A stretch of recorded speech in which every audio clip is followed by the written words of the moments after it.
Good afternoon and welcome to the Chicken Box powered by the Afro American newspapers. Really, we're not a newspaper, we're a media company. We go by Afro News.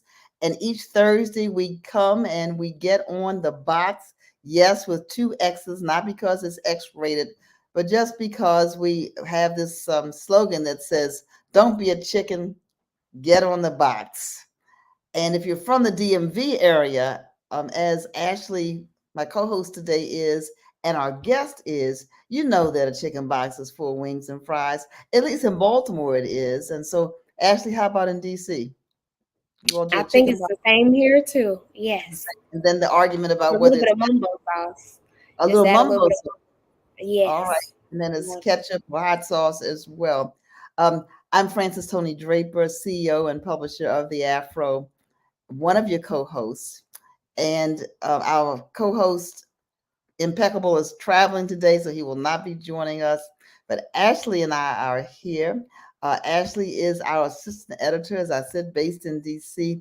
And we're looking forward to a great conversation today. And so we hope that wherever you are, you have a cup of tea, cup of water, whatever you need. It may be breakfast with time where you are. It's lunchtime in the DMV. It may be dinner time. Ashley, did you know we have viewers from Nigeria? So it may be middle of the night in some in some places. But nonetheless, welcome. We're glad to have you here. This is a live show, so we don't have an opportunity to edit, and so we just go for it. And so we say that up front. If you're watching it live with us, thank you. If you're catching it later, thank you. But in any event, we hope that you will interact with us through the chat if you're watching on either Facebook or YouTube or what other platform?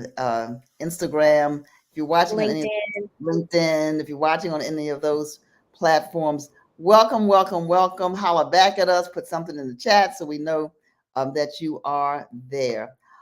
All right, Ashley, would you introduce our guest? I'm really excited about this guest today, especially given all that's going on in the world. What happened yesterday in Kansas City, what's happening in the Middle East, what's happening in most of our major cities, and then what's happening in our personal lives as well. And so, Ashley, introduce our guest. Yes, so today we have a very special guest with us. Her name is Marceia Cork, and she's the owner of the Good Grieve. On the show, she's going to be discussing grief with us. And so she has branded herself as the change coach and holds certifications as a practitioner for grief recovery and as a specialist and the creator of the Good Grief framework. And so many people who are dealing with grief and other trauma are able to relate to her and share with her their triggers or bad news and current events and hopes of receiving healing and, life change. So we're excited to welcome Marceia. Hi, Hello, Marcia. hello, Hi. hello. We Yes. are thrilled that you are with us this afternoon. And so Ashley introduced you and told us a little bit about what the Change Coach does and who you are. Tell us a little bit more about you, Marcia. You're from the DMV. I know you live in the DMV now. Is this your home? Tell us a little bit more about yourself. Yeah, this is home for sure. But first, I just want to say thank you for having me here. It always feels awkward to say I'm excited to be here when we're going to talk about grief, but I do try to keep things positive, which is why my framework is called the Good Grieve. But I wanted to start on a personal note, actually, if you don't, mind me No, go right fanning out for a moment. But I grew up. I went to Duke Ellington School of the Arts in DC. ahead. And part of the curriculum, of course, is talking to us about, Black publications. And so I've always heard about the Afro-American newspapers. Like that was probably one that I heard the most. So I feel like I'm part of history right now, just being here and having this conversation. So I just wanted to share that before Thank you anything for else. sharing that. You're part of you. Well, Afro's been around a long time, 131 years. And as I said, we're no longer, we still publish a newspaper for those who like to have their news delivered in that format, but we're so much more than a newspaper. And so thank you for that. Duke Ellington, I understand, is a great school for the arts. We have a school Oh, for the arts here in Baltimore. And I know a couple of other people who were graduated from that school. So thank you for sharing that. We're yeah, going to thank jump right in the conversation. You talk about Good Grief, and there is a lot. Isn't there a lot, Marcia, going on in the world? Oh, for sure. A lot Always, for those always. people. And within the Black experience alone, we deal with so much on a day-to-day basis. And so it's important that we point that out too. So I brand myself as the change coach, but the work that I do is rooted in grief, and grief support. And kind of I don't want to say hide it or disguise it as change, but when I talk about change, it's a little bit more palatable to people because not everyone recognizes that what they're dealing with is grief. But when I say it's change, then people recognize, yes, I'm dealing with something difficult right now. I'm navigating a personal or professional change. And so change is just a little bit more palatable, for people. But grief is the framework, grief is the methodology that I use to take people through navigating that change, that grief, and the loss that people experience related to the change. That sounds like a wonderful model. Let me kick it over to you, Ashley. You look like you're about ready to ask Marcia something or make a comment. Yes, I think so. Most times when we, experience grief, it's from the loss of a loved one. And I just saw an Yeah. amazing video on TikTok that talking about how, one of the reasons that it's so startling is because you are learning to live without someone that you've been with across the span of your entire life. And so I wanted to Absolutely. start off with that specific type of grief, the grief from loss, and how Okay. you address that in a positive way. What are some of your tips and what can you share with the audience on how to handle that? Okay. So it's important to recognize that people are going to experience the grief in different ways with loss of a loved one. Even within your family, people are going to navigate that loss and experience that loss differently. So one of the things that I like to encourage people do is to be expressive and lean into family members, to actually start to open dialogue and conversation around that loss, because that's typically what we don't do. We typically grieve alone. We'll have the funeral, we'll have memorial services, we'll get together then, but beyond that, we don't continue conversations about what we're experiencing in the days and the weeks that follow the loss. Right? It's almost like that funeral or that memorial service is an expectation that now we have closure and that now we move on and go about our lives and day to day the way that we used to. And that is unfortunately very, very common for us, but it's a part of what lends itself to the ongoing hurt and not the healing. So the first thing I would do to say is to be expressive, to find some confidant within your circle who will allow you to be expressive and communicate your feelings for as long as you need to, right? Because like I said, within families, we're all navigating this. And so we should be able to express that openly instead of, masking it and saying that we're fine and getting right back to work and to our day-to-day activities. So what tends to happen is you still want to communicate that, you still want to be expressive in some way,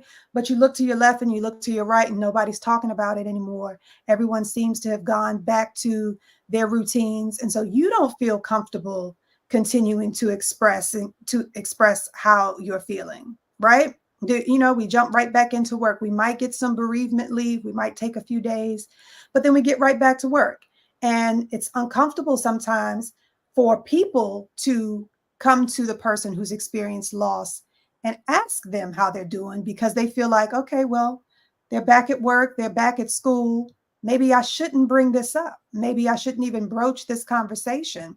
And so it's a personal discomfort that we are dealing with as well because we don't know how to be supportive. We don't know what questions to ask. We don't know if we should ask any questions.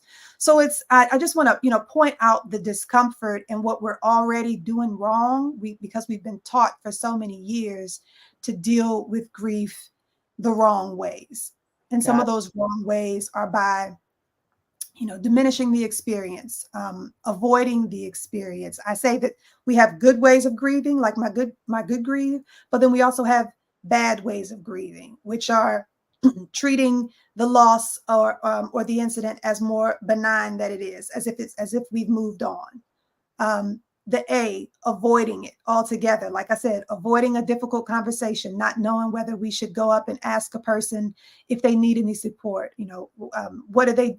How are they dealing with it on their own? Is there anything they can do to be supportive? They don't know how to offer or lend that support, so they avoid the conversation altogether, right?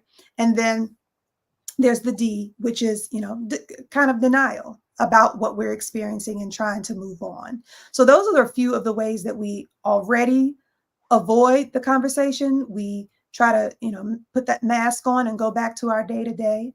And the way to combat that is to actually be willing to have a conversation and open up some dialogue about how the person may be feeling and allow them to be expressive. Wow, that was really good. Listen, if you're just joining us, this is the Chicken Box powered by the Afro, where we have a conversation every week about a topic that we believe is of interest, especially to the African American community.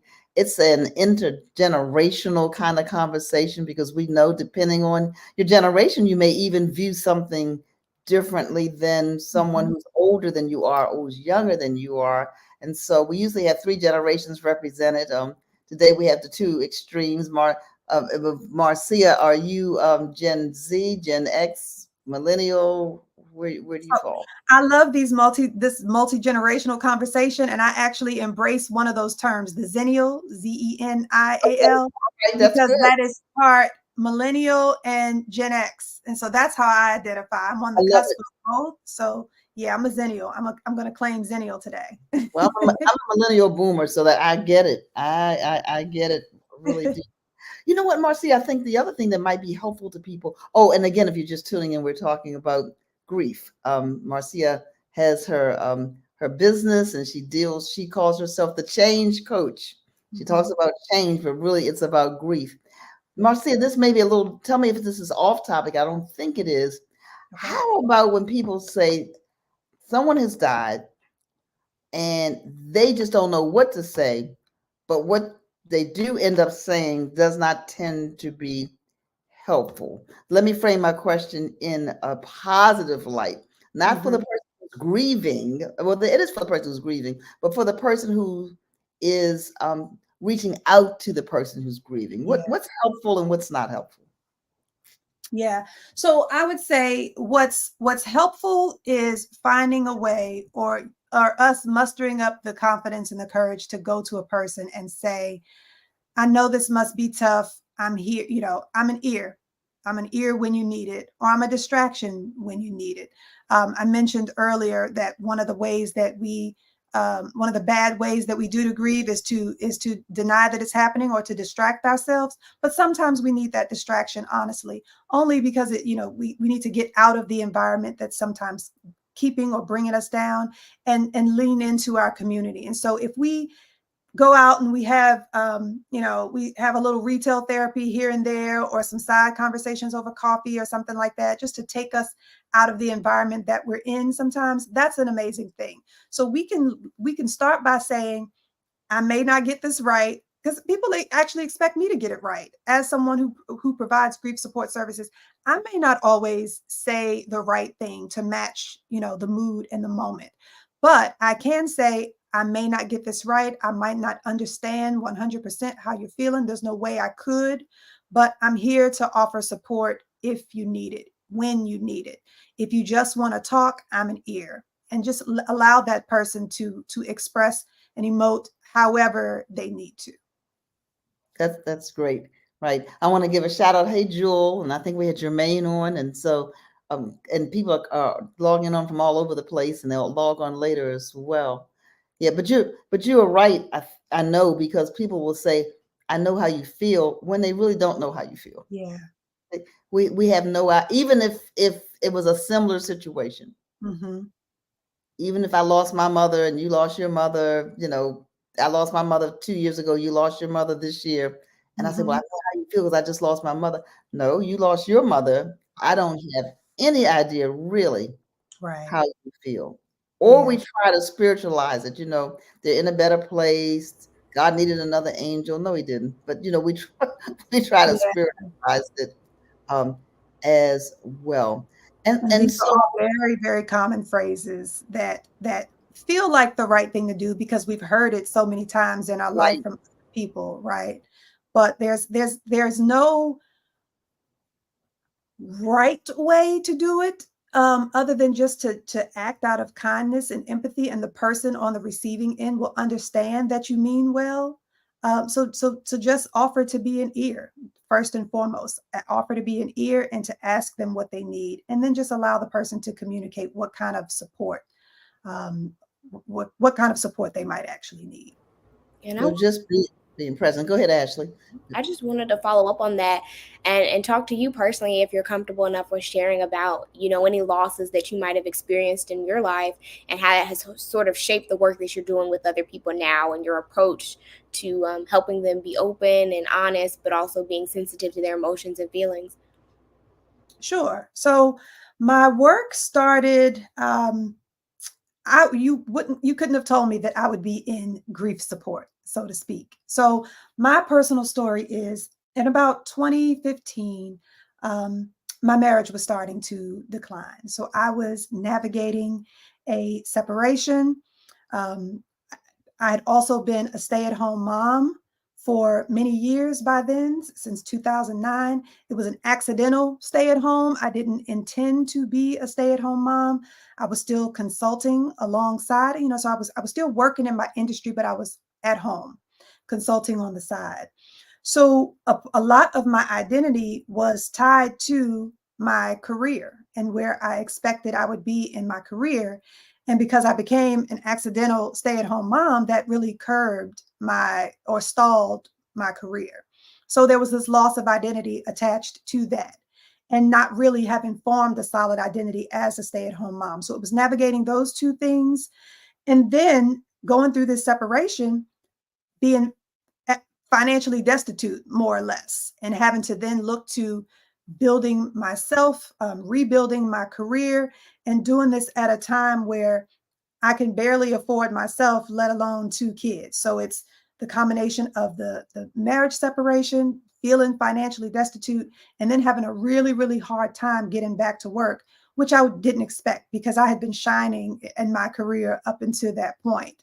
So the long-term unemployment that I faced, just dealing with all those things, I call it the trifecta. When I have conversations about people and I talk about that period in my life, I call it the trifecta. It was all those things happening at once. And I realized I have to do some self-work. I was telling myself then, I don't handle disappointment well. I've got to work on handling disappointment well. I wish you could see, I have a vision board over in the corner, but I actually made a vision board. And at the center of that board was working on disappointment. How can I deal with disappointment better? So that was where I started my self-help, my self-care, working on those types of things. And I suppose I just developed a deeper compassion and empathy for people and for the different things that they're experiencing that nobody knows you're going through, because nobody knew that I was dealing with all of that. So when I did get back to work, and I know this is long, but this is my story. So Go when ahead. I did Tell get back your to story. work, I ended up working in change management. So IT change management. So large IT projects, working with government agencies, going into corporate environments and having people navigate the programs that were either the programs that IT technologies were supporting or the new IT platform itself. And I would coach people through that change. And like I said, this empathy and compassion for people, I would kind of like become the face of the project sometimes. And the people would come to me and they would unload, their stories on me. Like I have a mom at home dealing with Alzheimer's. I don't have time for this. Like, oh, I'm ready to retire in a few years. I don't feel like dealing with this technology. So it'd be those types of stories. And that was the common thread that I found. Like they are all grieving something. So I started working on the grief techniques um, as a way of helping people navigate the change. Like let me work with them on their grief first, so that they can then have the mental capacity and the energy to now focus on work and navigate this change. So that's actually how I started working on grief. Like I said, I would have never thought that in a few years I would be saying that I'm a grief support specialist and developing a framework specifically for grief It just evolved from my personal story, and then having empathy and compassion for people navigating similar and other things. And then here we are today. That's how it all came together. Wow, that's great. Thank you for sharing that. So what I heard you also say, and you can comment on this, make sure I heard you correctly, that change by itself can cause grief. Absolutely. Just just Absolutely. just a change, life Yeah. changes. Yes. Because when we talk about grief, people understand grief when we're talking about death. Like we understand the physical loss.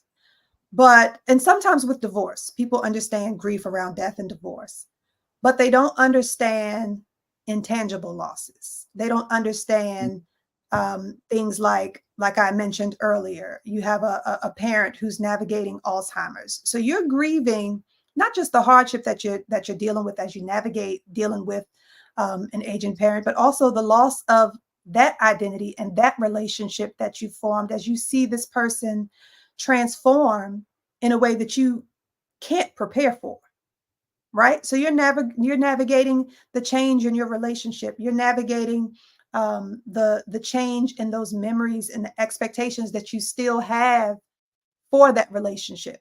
What you thought you would be experiencing with them for the next 20 years takes an entirely different shape, right? So we don't understand that. We don't understand that when we foreclose on a home, but that's the home that we've been in for the last 15, 20 years, the grief that goes with navigating letting go of that home, the home that you may have brought your baby's home in, or you know what I mean, or if it's your family home. Now you don't have that anymore, so people don't realize that there's grief associated to that, to a bankruptcy, to retiring. So on one hand, you can be excited about retiring, but then still have so much uncertainty and fear around what life looks like in your retirement. Can you afford to retire?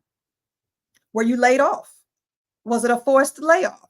You're dealing with the financial hardship and uncertainty that might come with that, alongside the change to your identity. There's so many things that become what's known as disenfranchised grief, because we don't feel like we're allowed to have grief around those types of things, and we do. So much of that in and of itself is the Black experience, dealing with financial insecurity, dealing with food insecurities, dealing with, bouncing around from home to home or community to community, and never having this sense of community. There's so many things that just in the Black experience alone are hardship and trauma on a day-to-day basis. And we don't know that we're grieving. We don't know that we can attribute grief to those things and start our self-work there. I Wow. feel like everything we experience can be rooted or supported initially through grief support. When Mhm. we work on the grief, when we work on the disappointment, when we work on all of the energy, the behavior, the emotions that come from our individual hardships, then we have the potential to explore whether there's a mental illness attached to this, whether this has progressed to some type of depression or anxiety, or compulsive behaviors, whether this has progressed to our alcohol and substance abuse. We do those things to run away from, to avoid, or to numb the pain and the grief of what we're experiencing, and not recognize that if we dealt with the grief, if we had honored and were aware of the grief, that we could have healed and then been in a better mental place to handle You what's said, next. yeah, you said a lot. You really did. You just said a lot, because as a community, we've then been grieving for 400 years, right? Absolutely. Mhm. Absolutely. Yeah.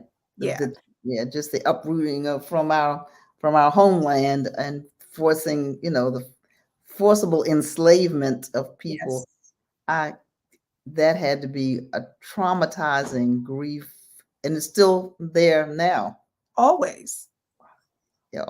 So what do you tell us? What do you say about that kind of grief?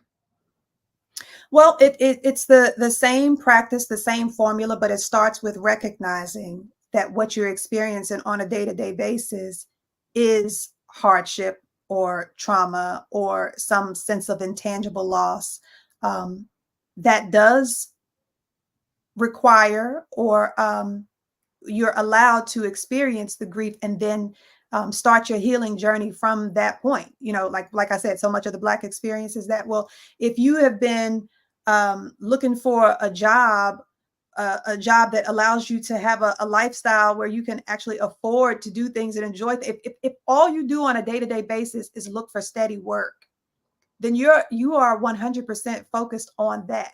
You're not even allowed, you don't even get to the point of being able to explore the things that bring you joy, because you're so focused on just your basic needs, right?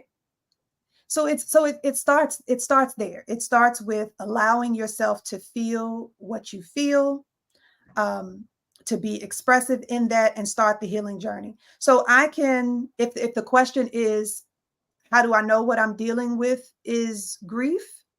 Then I can say that we can start with just looking at your behavior on a day-to-day basis, just taking an observation of things that you do on a day-to-day basis. So I mentioned the substance and alcohol abuse. Like, so when we look at ourselves, or we look at our family members, do we see a history there? And do we think that maybe that comes from not being able to communicate what you were feeling for all these years? Like, maybe we grew up in an environment where we weren't allowed to talk about what's happening with us as a family. Maybe we were taught to protect family secrets. Maybe we were children who were taught to be seen and not heard. You know, if we live our life like that on a day-to-day basis, but then we observe drug and alcohol abuse, then we see, okay, that was our way of self-medicating or avoiding what was happening, just by, you know, kind of numbing the pain.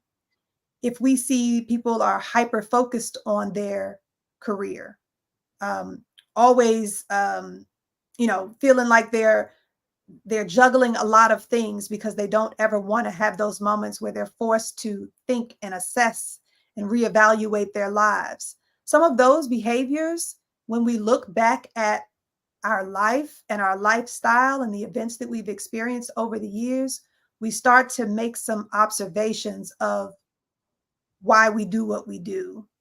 And that is part of my framework. When I take people through the grief framework, I have them start with their life experiences, the things that they remember about their childhood, just different events that stick out with them, and to make some observations of the way that they've responded or didn't respond, and any behaviors that came out of it. And it's usually, it's incredibly revealing, because then they'll be able to attribute that incident that happened when they were 4, and they have a memory of it, and what happened around them, and how they weren't allowed to talk about it, or how they weren't allowed to cry, or didn't feel that they were in a safe space that they could cry and emote. And so they turned inward. And so that can be a revelation for people, like, yes, that was the point that I remember I wanted to tell somebody and I couldn't. And so then you learn to deal with it on your own, or deal with things privately, deal with things secretly. So that's really where you can start, is by observing the patterns in the way that you respond to hardship and the behaviors that come out of things that happen to you. Yeah, that's so interesting. As you mentioned, you know, the importance of expressing grief, because we know that a lot of Black males in society, you know, struggle with that due to the way that they Yes. were, you know, reacted to when they showed emotions as a young child. And so I wanted to ask you, as a mother, if you do have a Black son, and if you did, how you would sort of implement measures to show him that it's okay to, you know, be emotional at times and to express your feelings. I love that question. No one has ever asked me that. I do have a Black son. I have a 9-year-old, and he is very emotional. And by that I mean, I'll say sensitive to things, sensitive to his triggers, just like his mom. And I see it in him because I know it for myself. And that's the type of understanding and compassion that evolves out of doing this self work, is that as you work on yourself, you can then see this in other people, which allows you to move about the world in a different way and interact with other people in a different way because you've learned it for yourself.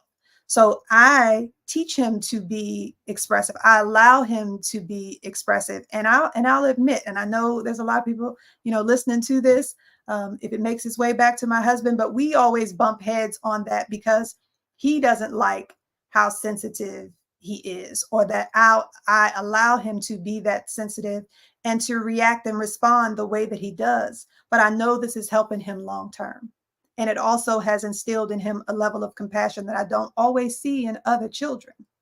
So there have been incidents where he has stepped in to take up for other people, and it put him in maybe not the best situations in school because he's looking out for the people around him, because he has that level of understanding and compassion for them. So we do have to work on that. To not put yourself in dangerous situations because you want to be that support for other people. But yes, I see it in him, and I'm teaching him how to emote and express.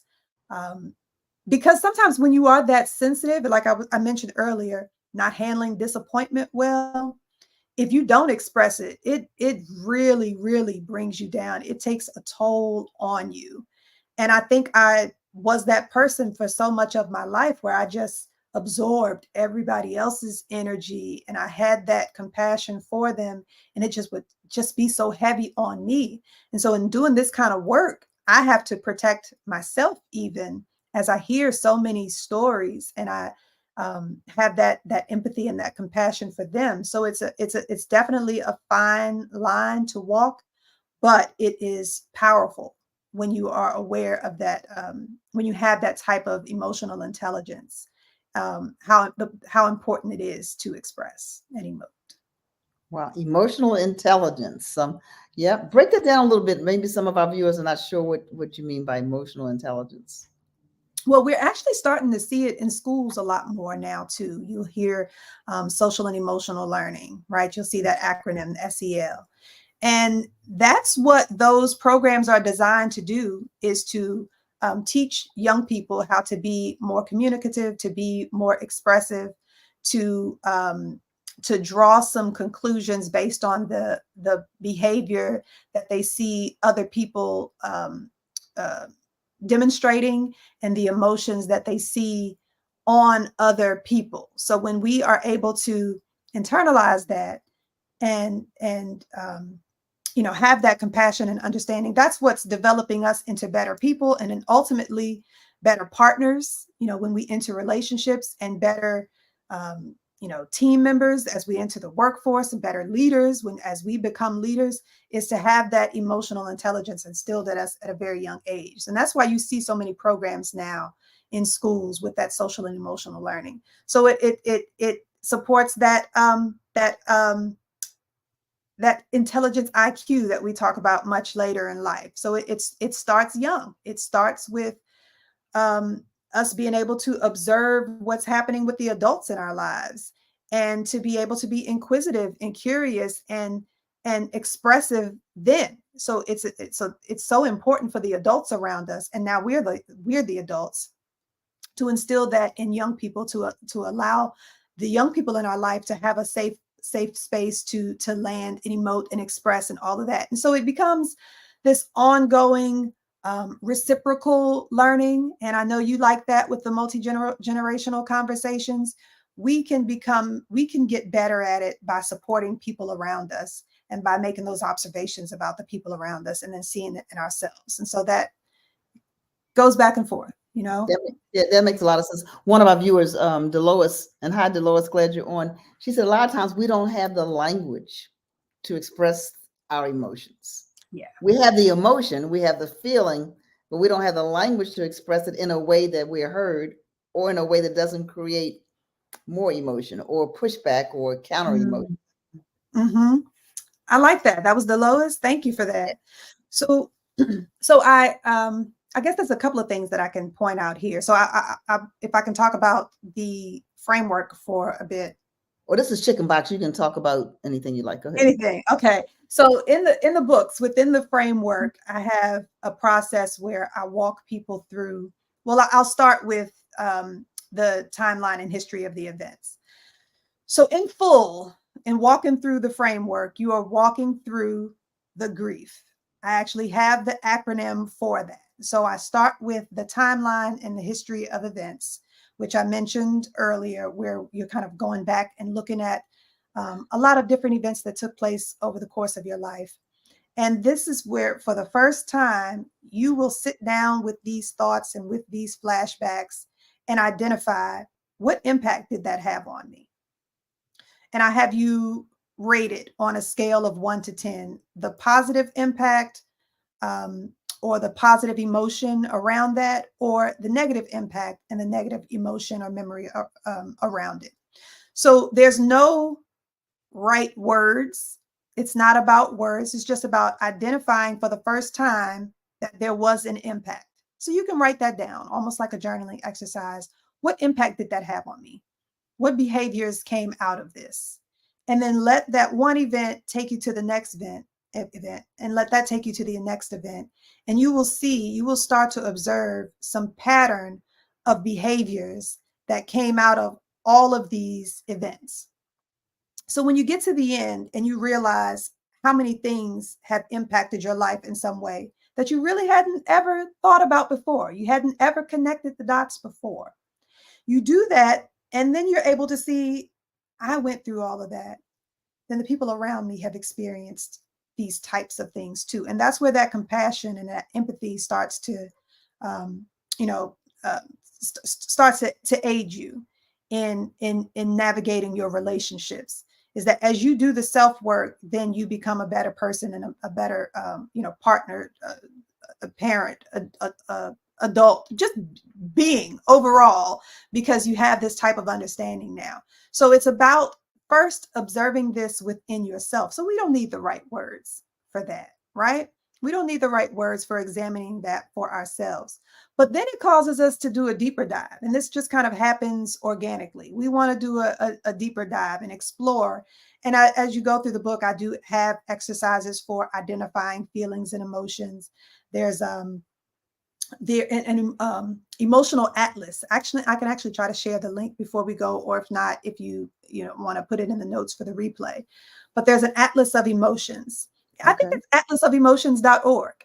But that's a good resource for helping you identify emotions. And so they will point out the main emotions that we feel, like anger and fear and love.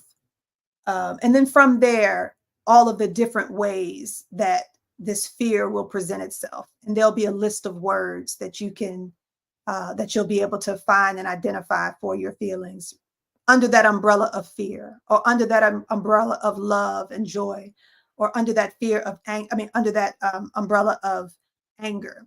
We'll identify all these different emotions. So that's a good place to start once you are ready to do the self-work. But this is the type of behavior and self-work that evolves out of first identifying these things in yourself. So identifying your own experiences from childhood to present day that shaped who we are and how we react and respond to hardships, to conflict, to difficult conversations. It shapes your communication style. It shapes your conflict resolution style. And then how you deal and respond with trauma and hardship across the board. Got it. And you said something so key. You said so much so key. You said once you're ready to start to work, because this is work. It's work. Yes. And so you have to have the aha moment, I guess, that says, listen, I can't keep going like I have. So Taryn our producer put in the chat the link for the emotion piece. The Atlas of Emotions. I don't know if she's able to share it on the screen, but we're almost out of time. Listen, for those who are tuning in, thank you. It went by so fast. Yeah, it does. We love the chicken box. For those who are just tuning in, this is the chicken box. Our special guest today is Marceia Cork, who is a change coach. Did I get it right? She's a change coach her work is rooted in her grief, or in her helping people to navigate grief. And I don't even know if people still have there used to be the stages of grief. I don't know if they're still, in vogue, or whether there's another term for that. And so she works with men, women, children. You work with everybody? I work with everyone. I don't work directly with children. So what I will do is I work with the adults in their lives. So Okay. when they come in to see me and they're working on their grief, I will employ them with the tools and the strategies to then do that work at home with their children. So the two books, one of them is The Good Grieve, that's the adult version, and then the children's workbook is My Good Grieve. So even with the My Good Grieve framework, it's designed for kids to be able to work through it independently, 9 and up. But it's also the prompts and the instructions that I give in the book, in the children's version, are also for the adults in their life as they support a young person through it. So someone under 9 who may be working alongside an adult, it's written in a way that I give instruction to the adults supporting the children, or to kids working independently. Now, when they're working through the framework with me in person, like I said, I work with families, but I'm working with the adult and then having the adult do the exercises with their kids. All righty. And so you all thank you so much. You see at the on screen, goodgriefbooks.com to purchase your copy. I guess you could also go to Amazon or someplace like that and to do Yes. it as well. So as I said, we're almost out of time. Yes, Karen, this was really valuable information. And so when we get to the last couple of minutes of the chicken box, we say, as our theme is don't be a chicken, get on the box. This is a time that you can talk about anything you want to talk about. You can talk about what we've been talking about, or you can talk about something completely, I wouldn't say it's not off topic. It's on your mind, so it's not off topic. And Okay. so we have a couple of minutes to do that. Marceia, we're going to ask you to go last. We want you to have the final word. Okay. And go on, Ashley, since I'm talking now, you go ahead and jump on the box. Well, yes, it's been, really amazing to hear from you today, Marceia, as a life coach, as a grief coach, and also as a parent. I think you serve really as an inspiration to us all, just with tips and tricks on how to navigate grief. I know that for myself, I'm going through grief in the process of losing my grandfather. And so, you see so many different family members who sort of, tuck into their shell, and other ones who sort of come and congregate. And it's just interesting to see how, two sides of the family handle the same situation so differently. And so I just want to send my love out to any families who are experiencing the same thing, but also noting that, major life changes are also the major cause for grief as well. And so, if you're experiencing a change with your job, a change in your church or your faith walk, they all should be recognized just the same. And so taking a few seconds at the end of your day or the beginning of your day to be in your journal or to start with prayer, really changes your life, and it can help center and shape the rest of your day. So I just want to say thank you again, Marceia, and that's my time on the box. Okay. Let me echo the thanks that Ashley just offered. Thank you, Marceia, for joining us today and for reminding us that grief comes in different forms. Yes. It comes, as Ashley just shared, when you have a separation from a loved one, but we grieve a lot of things. And as African Americans, we've been grieving our heritage, and we've been grieving the things that happened to us for a long time. We can't stay in that place. We have to move. But I went to Ghana in October, and all of that comes right back, right? When you hear the story of the enslavement, and then you see the places where, the place of no return, and you see the dungeons and all of that. It's so relatable, and it certainly is we're in a grieving process. It's all kinds of grief, and you're absolutely right. It really is about change. It is. Because a lot of times, when we start talking about how things were, they really weren't all like we thought they were, or as we portrayed them to be. But we grieve neighborhoods, we grieve families, we grieve, times of less violence. We grieve times when people didn't have guns in everybody's pocket. So we have all kinds of things that we grieve as community. and especially as African Americans. So I just want to thank you. I want to encourage our viewers to do two things before I turn it over to Marceia for the final words. Please get her books. Please let's. The other thing we need to do, we ought not be grieving our lack of support of Black business. Yes, she is a change coach, but she is a business person. So let's support her through her books. I'm sure her website will tell you how to get in contact with her. And then once you do, we need to do the work. So thank you so much for being on. And the second thing, that was about three things. Support the Afro. We're Black businesses as well. Afro.com. And we're no longer, as I said, a newspaper. So you can interface with us on social. You can interface with us by, certainly by email. If you want the print edition, we still do that. We do so many different things, and we need you. We grieve the loss of our community being interested in some ways in our well-being holistically as a group. So, Marceia, you're on the box. I'm off. Okay. Thank you both. This has been a great conversation. So again, just like we started out the conversation, I want to thank you for having me. I want to thank you for allowing us to have this conversation because, as I said before, so many people don't recognize that what they're dealing with is grief, or that grief is at least a place to start as you navigate a broader journey of identifying, where mental and emotional support are needed in your life. So start there. So since we're talking about grief, but also the disenfranchised grief, I do want to go back to something that Ashley said earlier. She asked if there were any tips that we can that can be applied. So there are a couple of things that I do want to point out, and that's one of them is recognizing whether it is grief, or how do I know to start there?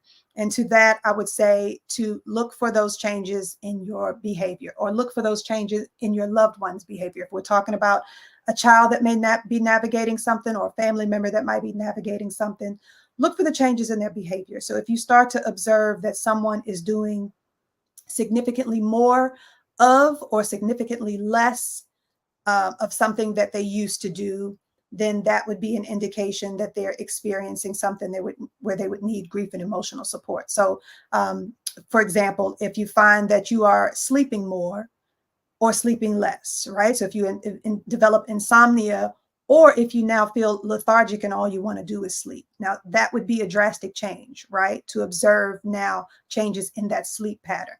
So that's a sign that something's going on in a person's life. Or if they're eating significantly more, or eating significantly less. That is a behavior that we can identify as attributed to someone going through something where they need some support. If you find that they're engaging in more substance and alcohol abuse. So just start there. Look for the patterns in people's behavior to identify that they might be going through something. And then for ourselves personally, when we identify that we are going through something and we just want to explore what life looks like on the other side of this, it's, what do you want for yourself? What do you want life to look like? And then start planning for that thing. So I tell people there are 3 P's that you can do in this pursuit, in this self-work. So you can look for, you can start to plan things in your life that didn't exist before. Try to create new experiences, because this is what life is going to look like. This loss, this person is no longer in your life the same way, but life goes on. Life is going to take a different shape, and there's still a way for that memory or that legacy to still be a part of your life. So plan new experiences around that. Things that bring positivity to your life, and things that bring passion and purpose to your life. So as you look to that planning, what new ways can you do to honor that person or that thing that existed in your life that now bring positivity, bring purpose, and passion back into your life? Wow, great. Those are great tips. Thank you so much. And so on behalf of Ashley, myself, and Impeccable was not, if Impeccable was on, he would say, call up a senior today. They just need to hear your voice and show some love. Yeah. So he would just say that hopefully he'll be back with us next week, but we're glad that you were with us this week. And so to all who are viewing, whether you're doing it now live or now later, now later, that makes no sense. That sounds like the candy, right now or later. Or if you're viewing later, thank you for joining us today on the Chicken Box. And thanks to our producer, Taryn and Marcia, all the best to you in your Thank you. practice. We didn't find this out, but we'll ask real quick, how long have you been in practice? When did you start? So I've been identifying as the change coach specifically. Oh my goodness, now I can't even say. So I'll say 17 years. I've been a consultant in this space, providing change solutions and conversations around communication, conflict resolution for 17 years. That's good to know. All right, we celebrate you. All right, goodbye, everybody. See you next week. And as we say, don't be a chicken. Get on the box.